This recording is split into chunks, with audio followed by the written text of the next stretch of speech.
Okay, and we're live on the Niche Agent. So today we got a great guest. It's Valerie Ford from Charlottesville, Virginia. So Valerie, why don't you take a quick second and tell us a bit about yourself and why you're here? Okay, well, I've been an agent since 2005, and I started off actually in mortgages before that, and I I was down in Florida. I started actually in Gene Rivers' office. So for the real estate agents that are listening, he was awesome and a great place to start. And I moved up to Charlottesville in 2007, and just been going strong since then. So Okay. So for you, obviously this is a niche agent. So is it niche for you or is it niche for you? I say niche.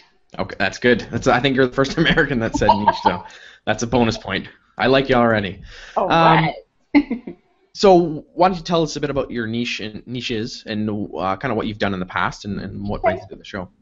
Yeah, well, so down in Florida, I did a lot of investment properties because the area that I lived in was historic revitalization, and so it was a lot of flipping going on. So I worked with investors, and I did, my father's a builder, so I went way above and beyond, and I would design floor plans and show people how to, reconfigure the houses, and I'd get paid like $1,000 because they're $30,000 houses, and it was really working for my paycheck.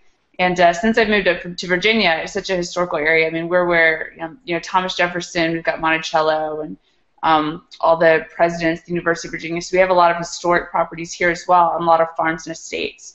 So I've really enjoyed getting to know about all the different areas and the historical aspects, and working with the big estates. I sold a farm that was Patrick Henry's parents' farm. So that was kind of cool. A lot of history there. And just a lot of neat old properties, and kind of learned with my father being a builder. I've learned a lot of the architecture and stuff. So work with investors as well is a big market for me. Okay. So, I mean, now for you, you said you weren't making much money on those initial properties. Obviously, you must have had the passion behind it, because to do that and put that much energy in, there's definitely passion. And with a niche, we find a lot of people, when they find a niche that they love, it's driven by passion. So can you kind of go deeper with that passion and what drove Yeah. you? So what happened was my very first home. I was so excited to buy a home, and being a mortgage broker, you know about real estate, but you don't know about real estate. So you think you know just enough to be dangerous. Yeah. So I go in to buy this house, and it was built in 1902, and we had to gut it completely and take out all the electrical and plumbing, and everything was redone. But when I went to buy the house, it was a dual agency situation. And I had no idea what dual agency was. I was 23 years old, 24 years old, and so the agent he took us to the cleaners. We had no idea that we could see that the roof was terrible. We could see that the storm had damaged the HVAC system. Like we could see that, and we just thought that we had to buy the house like that. We had no idea that we could ask, and we had no idea that we could ask for anything less than full asking price. And our agent, being dual agent, he just didn't volunteer that information. So so we got taken to the cleaners, and but in the process, I learned a lot about real estate, and I learned a lot about fixing up this home, because we literally took it down to the studs and started all over again. Wow. And we still have it down in Florida, because we would have made a ton of money if we had a crystal ball and could have seen the market before it crashed. But we still have it down in Florida. It's a great investment property. I mean, we are making $1,000 a month on it as a rental, and so it makes good property income. But anyway, so going through that, I got an appreciation for the construction process, and I saw the opportunity there, as far as doing investment properties. And so I really had something to offer when it came to meeting with investors, because I could see I have this great knack and talent for seeing what something could be and being able to put the numbers behind it to make it make sense. So working with the investment properties and with investors has become really passionate for me, because I get to use the creativity side and help them to build and create something that's amazing that can go to the end user. And that's a good point, because you mentioned you're working with investors, and typically, not all the time, but most investors are just number people. It's got to make sense financially. So if you can bring that creative flair to it, it definitely can help, or see some of the potential that they may not be able to see. Yeah, absolutely. And it's a numbers game for investors. And so, I've learned that certain homes, you go in and look at them, and okay, you're not going to have to move so many walls with this home. You can just do this, this, and this, and so it becomes beneficial to them because it's a lot of, like what you said, they can't necessarily see that every time they go in. They just see a dilapidated home that needs work. Yeah. Yeah, so it's fun. It's fun for me. Okay, so when you're looking for when you were doing this historic homes, was there a demand for it? Was there where did you create that niche, or was the area fully full of historic homes, or was it kind of a specialized market in the area? Full of historic homes, and it took a special person to get into that particular neighborhood down in Florida because it was urban renewal. I mean, the house next door to our house, I remember sitting on the porch one day and all these cop cars come flying down the road, and next thing you know, they throw somebody up on the hood and he's spitting crack rocks out of his mouth. I mean, it was urban renewal, but it was the very first neighborhood in Jacksonville. So that was so cool to me, and I have such an appreciation for that historical aspect, and so I wanted to help to revitalize the neighborhood, and I enjoyed living there, and I enjoyed the people there. And when that happened, with the city they darted the house, which was like the drug area resistance team or something. I don't remember what DART stood for exactly, but they would condemn it, and they'd make that homeowner sell it, so he couldn't rent it out to anybody else. And so that's how the neighborhood was turning over. And so it was really cool to see that process happen. So any investor that I could get in there and fix up these homes, it was benefiting me because my home was in there as well, and it was really beautifying the neighborhood. So it was cool. Wow. So, I mean, I know a lot of agents, when they're first getting started, they are afraid of how do they break into the market. So you had the passion behind it, and you had the knowledge because you were working there. How did you actually crack into that market and break into it to position yourself as an expert in that area? I just met people. I mean, I'd go to the neighborhood functions. We had throwback baseball games. We had Marty Paws parade where everybody would walk their dogs. There was walking cocktail parties during the holidays. And so it was just getting to meet the people in those neighborhoods and actually interacting with them and developing relationships. And that's what I'm amazing at, is that I've developed relationships all around the country and around the world. And I keep in touch with people, and I maintain that line of communication, and it's really helped with building my real estate business, my brand. Okay. So the investors that were buying, were they local residents? Were they people out of the area, out of the Florida area, or what's the kind of ratio? They were local. They were local residents. So they knew you from being in the area and know. Yeah, and the other part of it was I started developing a big online presence, and because from moving from Virginia down to Florida, I mean, I was going from 60,000 people to 1 million people in Jacksonville, and so to be able to market to that broad of a base, the only way was going to be internet. I mean, it's not going to be the newspaper. It's not going to be, print marketing or anything like that. I mean, because to blanket that many people is, career suicide. Yeah. And so I had to turn to the internet. And so I just started developing, online profiles. I started doing blogs. I started doing, reaching out into the different chat groups that were available. I mean, in 2005, it's not like it is today. But it was really developing that online presence, and so I did get a lot of internet business for investors that were looking at investment properties in that particular neighborhood, which was historic Springfield. Okay. So how has that transition then over the years? Obviously, your techniques and things that you've done have changed. What's changed for you from 2005 to now then? Oh my gosh, so much more blogging, doing video, and I mean, my medium is it's expanding. So then it was just links, and then links in Craigslist and stuff like that. And so it's really expanded into doing video, doing blogs. I mean, my blog, I looked at the traffic. It had last month like over 275,000 views. Wow. And that just blew my mind for like a blog that Charlottesville. It's like it's just a crazy thing for me to wrap my mind around.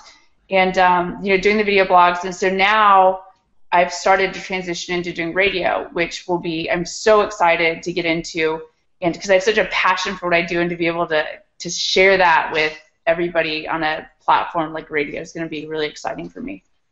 That's awesome, and I want to go into the radio, but I just want to touch on a few things before that. So you're talking about the blog. So can you share what type of content you're sharing with the blog and how you're getting it out there. Because I just taught a class today at the office about blogging, and it's one of the things that I find a lot of agents have a huge misconception about, and they don't understand how to really effectively blog. So can you share kind of what you're doing and how it's working?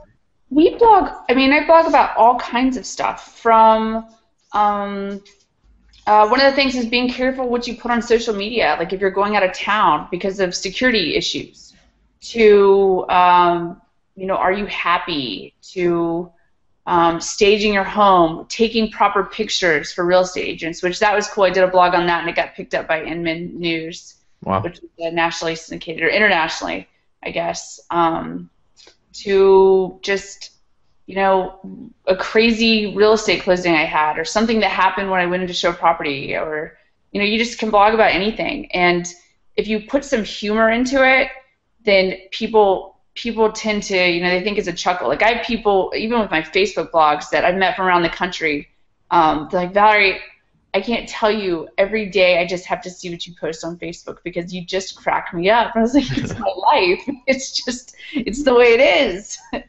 So, but just be real and be transparent, because people can see right through it. And don't just give all the good in the blog. Also blog about the bad and the stuff that, really sucked today. And, you had this crappy thing happen. And, because people really appreciate that transparency, because if they think that you're just, I'm great, then they're not going to listen to you, because that gets old. But if you really are real about what's going on with your day-to-day life, then, people like it. I mean, people like to see the bad. It's like a car accident. You have rubberneckers. So, absolutely. They can relate to you as a person, and they know you're not this fake Hollywood person who thinks their life's amazing and everything's perfect. And two, what I find is when you do that kind of stuff and you are real, when they do meet you, half of the battle's already taken care of. They're not there spending half the time trying to get to know you, because they already feel like they know you, and you can get right to business and skip a lot of time and build that connection. So yeah, absolutely. With the blog, then, are you doing that yourself, or is there anyone else writing the blogs for you or with you, or is it just all you? No, I have a virtual assistant, and as well as myself. So he probably posts like 90% of the blogs. Okay. And I probably do about 10% in there. And he's amazing. And he's in the Philippines, and I 100% lucked out. He's a U.S. citizen, relocated over there, and he's awesome. And he's funny, and he's like an extension of me. So, and anything that he posts that might be somewhat controversial or talking about different laws, he runs it by me first to make sure that, I'm not putting my opinion or saying, just being really careful with, fair housing and stuff as well. So, good. So I'm really blessed with that. So then, other than the blogging, is there any other online strategy that you're using now, or anything that you're going to be maybe implementing in the future? Because I know with Craigslist, it's really changed, and a lot of people put their whole business on Craigslist, and with some of the changes in the last 6 months or a year, it's changed. So is there anything else that you're doing or not doing that has been working? So I have, I'm getting ready to post 2 city guides sites. So I'm going to have Live Richmond and Live Charlottesville. And what's so cool about these 2 online sites is that I'm actually going out into the community and finding contributors to market on the websites. And so they're actually going to be paying through different vendor programs for marketing on these websites, and it'll redirect the traffic, and it really becomes a page for the community. So the community can log on and find the best restaurants. They can find the best builders, the best plumbers, the best, of all different industries. And through doing that, I'm actually doing business-to-business marketing versus just, for sale by owners, expireds, just stuff like that. Because when you're calling the for sale by owners, you're calling expired listings, you're just going to get 1 client, possibly 2 off of it. But when you're going to the different businesses, like if I go to a divorce attorney and I develop a relationship with him, I could get 10, 15 plus referrals from them. And there's a level of trust that gets established. And so I'm really excited about those websites and developing those relationships and getting those contributors on there to help with the online as well. I think that's a very awesome point. It's critical for people to understand that, like you said, it wasn't just a one deal or 2 deals from that lead or that connection. It was multiple. And I do productivity coaching in the office, and I've got two of my clients in the office are now taking that kind of approach, and they're out building the business relationships. Yeah. He listened to me. One of my clients, he just was 2 or 3 weeks ago, and he went out and connected with a hair salon owner, and he's gotten 3 referrals from the hair salon owner. He's like, I never would have even thought to do that. So now he's on a roll, and he's going out every week, meeting 5 or 6 people every week that are business owners. Yeah, you know what? Like that just made me think about. Because think about like if massage therapists or hairstylists, people just talk. Yeah. There's I want to buy a house or do this. Those are great relationships to develop partnerships. That's awesome. So where did that kind of come from then for you? Was it something you had wanted to do, or is it something you just put together in the last little while? No. So when I started, I was contacted by the Real Estate Radio Network, and Ron Quintero is the CEO, and how he became so successful with real estate was through business to business. And so when he did his talk, when I met with him in person, he really went through and emphasized the importance of that. He's like, because look, I used to do this. I used to do all of those things, the calling for sale by owners. I used to do that. And he's like, and it was so tedious. And he's like, but it was leaps and bounds more successful when he actually was going out into the community and meeting the business owners, meeting the attorneys, meeting the title company owners, meeting the bankruptcy trust, the financial planners, and establishing those relationships. And so that's when his business really, because he had gotten to a plateau with the regular phone calls, but when he went to the business to business, he just skyrocketed through the roof. And then it opens up your business to their database. And Absolutely.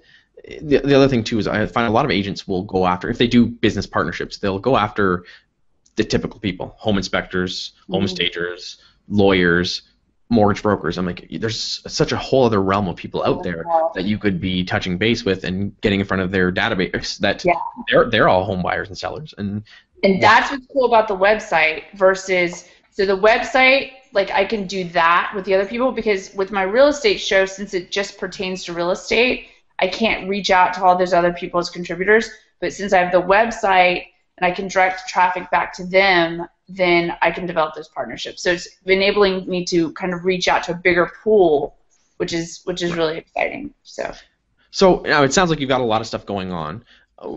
How are you balancing and finding, and like how much time is spent on the business stuff, how much time is spent on actually selling real estate, and now you got the radio show? Like what's your life look like on a typical day or a week or a month? Well, so the first part of the day, I'm generally setting up the appointments that if I'm going to go show properties, and to be totally honest with you, I've kind of put on the brakes a little bit to get this foundation put back in place to really ramp back up, because I felt like I kind of maxed out the market last year in Charlottesville, and I expanded into the Richmond market, and so I've kind of put the brakes back on so I can really excel and start back over with a good foundation moving forward. So my day right now is really setting up the people to be contributors on the radio show, or setting up the people to be on the website and the vendor programs, and establishing and working on building those relationships.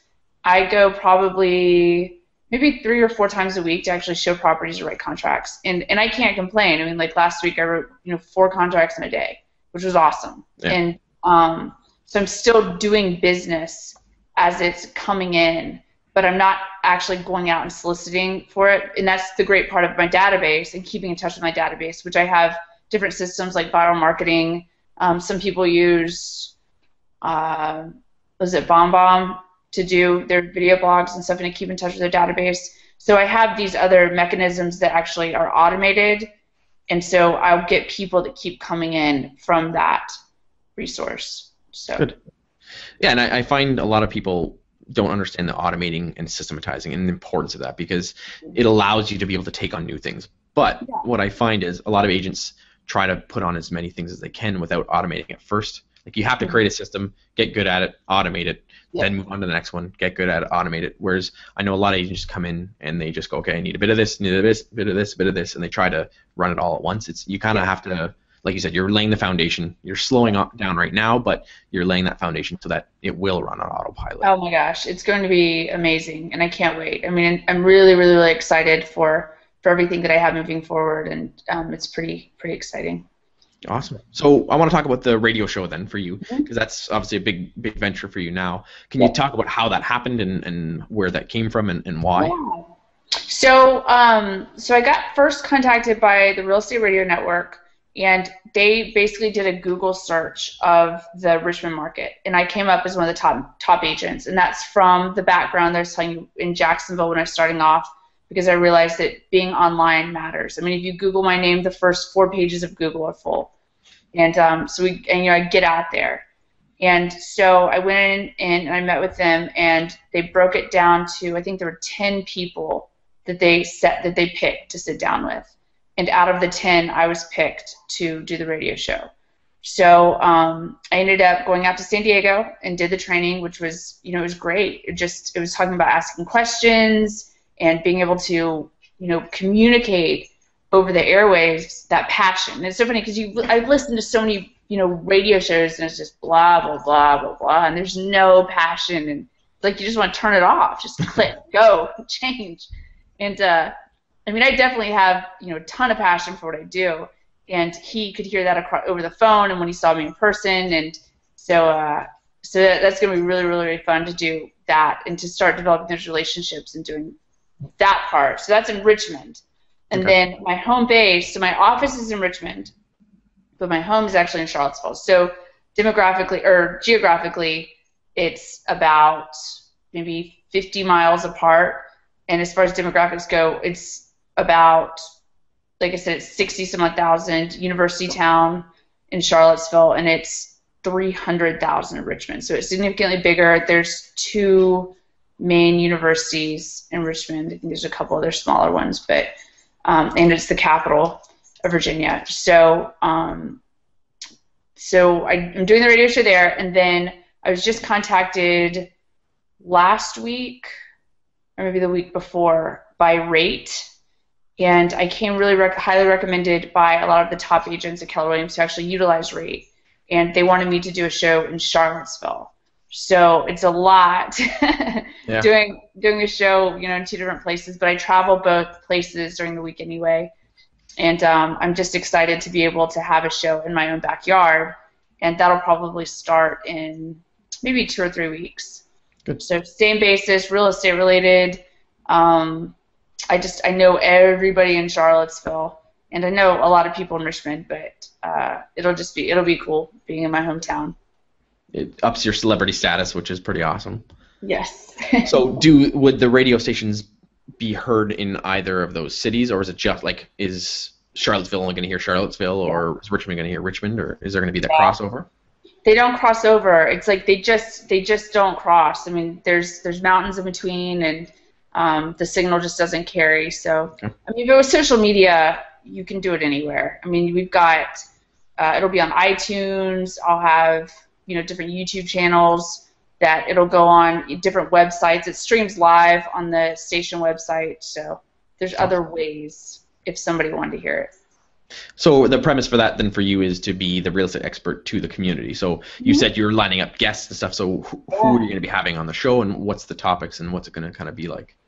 So I have a credit improvement gentleman that I've always heard of credit repair, and I always had this negative connotation. It's like used car salesmen. It's like, which they say real estate agents aren't far off. But so I met with this credit improvement guy, and I mean, it was just amazing the stuff that they can do with credit. And so he's going to be on the show, and he's going to have a segment called Mr. Credit, where he just answers questions that people might have.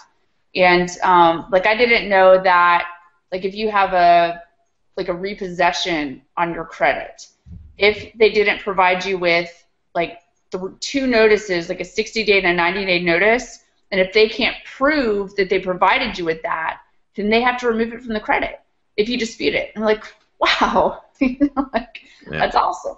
So it's awesome for people that were in a hardship situation that might not have been able to take care of it. Like, I had a good friend that he had a situation where he was in an accident, and he was waiting for, he had an Aflac type company if he had an accident that would take care of his auto bills if he wasn't able to work. And so it turns into a fight. Like, those companies don't pay like they say they're going to pay, and then his car ended up getting repossessed, and the bank, he had paid like $15 a month for some insurance through his lender in case something happened, that they would take over the payments. And it's always something, but every time people get bad nicks on their credit, it's not necessarily because they wanted it or were aware of it, because a lot of people are just ignorant and they don't know any different. Yep. Yeah, but he's going to be on the show. I have, I think Brett Hinion's going to come on the show with corporate consulting, and I know Bain Hinion was a big inspiration for Gary Keller and helped Keller Williams get started. Jay Papasan is going to come on the show and talk about the one thing. That's awesome. Which would be really cool. I have a coach, so I'm hoping to get my real estate coach on the show, and I have a life coach. Maybe I'll get her on the show as well. And just, it's just talking about, like, not only real estate, but creating a life by design, and, not being reactive. Because even with, your own personal life, and not even necessarily if you're self-employed, you can create your own life. And so you have free time. You can actually schedule out everything and have more systems in place for your own life, which is cool. So I really hope to share that on the show and share that passion. And I feel like I really, I don't know if you've heard the saying, be, do, have. Absolutely. It's bold. Yeah. Yes. Yeah. I am that. So I be. I mean, I literally feel like I don't work a day in my life. And so when you ask me what I do for work on a day-to-day basis, it's really hard for me to quantify what's work and what's not, because I really feel like it's just play for me. It's just who I am, and it's what I enjoy doing, and I've done well with it. So I want to be able to share that with other people, because, like, so many agents or just individuals think that, if I had this, then I could do this, then I would be happy. And it never works that way. So. And again, the passion and the enjoyment is having a niche. You found it, you mastered it, and rather than spreading yourself too thin and trying to be all things to all people, you know where your strengths are, and you focus on those, and you make it part of your business, and it's allowed you to have the life that you want because you created that. Exactly, and you're so good at it that it's second nature. So you're not having to, think about it, and you're just being, and that's when it becomes awesome. So I wanted to ask you, because I was listening to a podcast on Monday, and they said, it was I knew this, but it just was an eye-opener again for me. They said, as you get more successful, you get more opportunities given to you. What happens is when you get more opportunities, it can sometimes take you off track, because there's a ton of opportunities and more people want to give you these great opportunities. How do you find that balance of what direction you want to stay in? Because now you have a radio show, and now you've got this. How do you keep that focus and stay on track? So it's funny that you said, because what I told Ron with the Real Estate Radio Network is that real estate's my cover. And he's like, what do you mean by that? And I was like, well, real estate is what allows me to do what I really enjoy doing. So, like, I enjoy doing small business coaching. I enjoy I helped a gardener here in town get his business back on track after getting totally derailed. And and he's like, well, how do I repay you? You completely helped me and changed my life. And I was like, give me a referral. This is fun for me. Yeah. And so that's what I really enjoy doing. So with the radio and being able to do that on a bigger platform, that's what I want to do. And the real estate part of it, so that's why I have to put on the brakes, because I have to really put my team in place, because I can't just stop doing the real estate, because everything from the radio is going to filter back into the real estate. And I need to be there to train and coach my team to be successful. And so, that's why I've had to stop, reconvene, recollect, make sure all the systems and everything are in place so that I can move back forward again. Yeah. So, the opportunities have come up, and you just really have to go back and, zoom up to 30,000 feet and look down on what you're creating and make sure everything's going to work, because you don't want to just, fly out over here and then everything else gets left behind, and then you're stuck with a radio show that doesn't pay anything but for itself. Like, that's it. Yeah. So. So then is your intention to become a 7th level team where you're kind of the face of it and not is involved on a day-to-day basis in that sense? Yes, that's my goal. Good. I love real estate. I love the people I've met. I love looking at the architecture. I love that part of it. Do I love it more than the coaching? Probably not.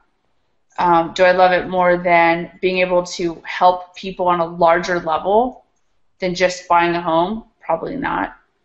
So, but that's still a really important part of my life, and so I don't want to get rid of it. And I still want to be able to help people so they don't get stuck in dual agency situations, end up having to pay $13,000 for a new roof and an $8,000 HVAC that the seller should have paid for.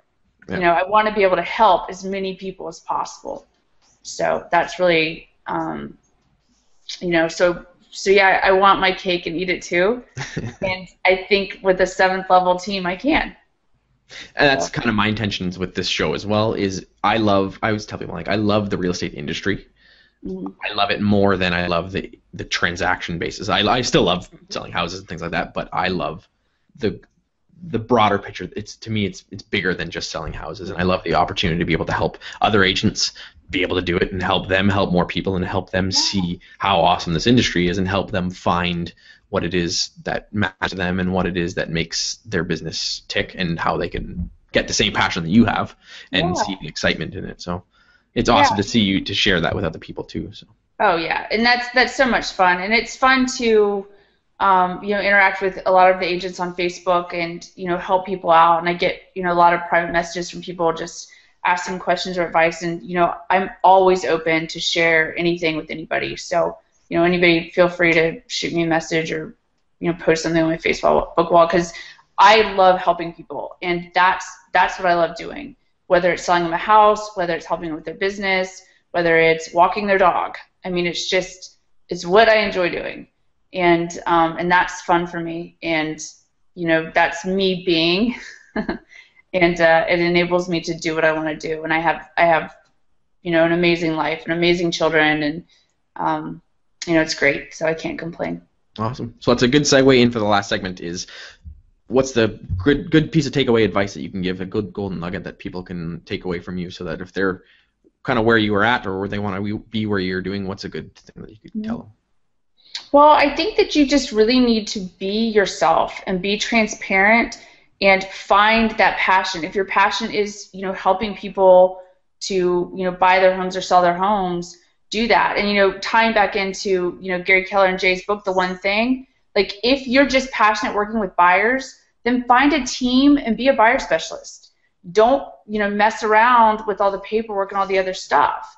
And, you know, do that. Or if you just like working with sellers, then just do referrals for all your buyers. So there's, you know, really find that one thing that you're passionate about and do it where you're awesome at it. And you just, you know, you really, really excel, and, you know, there's not any question that you're the expert because it's what you do 100% of the time. And so I think that'd be the biggest, you know, tidbit of advice, because not everybody can be a team leader. Not everybody can create teams, and that's okay. But you can still be really, really successful and not do that. So, you know, you just have to look at what you want to do and do it. So what you're saying is they should find their niche. Exactly. You got Perfect. Okay, so we'll appreciate you being on the show. So if you can let people know what's the best way to get a hold of you and see what you're up to, how can people check you out? Mm-hmm. Well, they can find me on Twitter. It's at ValerieFord.com, and it's Valore, like VALORIE, Ford like the car. And they can find me on Facebook, same thing. They can text me. It's United States, so it's 434-327-6900, or my email is vford@kw.com. Okay, perfect. I will put all that information in the show notes below then, so they can check that out. So, Valerie, thank you again for being on the show. We really appreciate you being on, and let us know how the radio show goes, because I'm excited to hear how that success you have from that. Absolutely. You should be on the show. If you're more than happy to have me on, I would be happy to be on. Yes, you can be a call-in. Perfect. All right. Well, thank you again for being on the show, and have a good one. Thank you. Thanks for having me.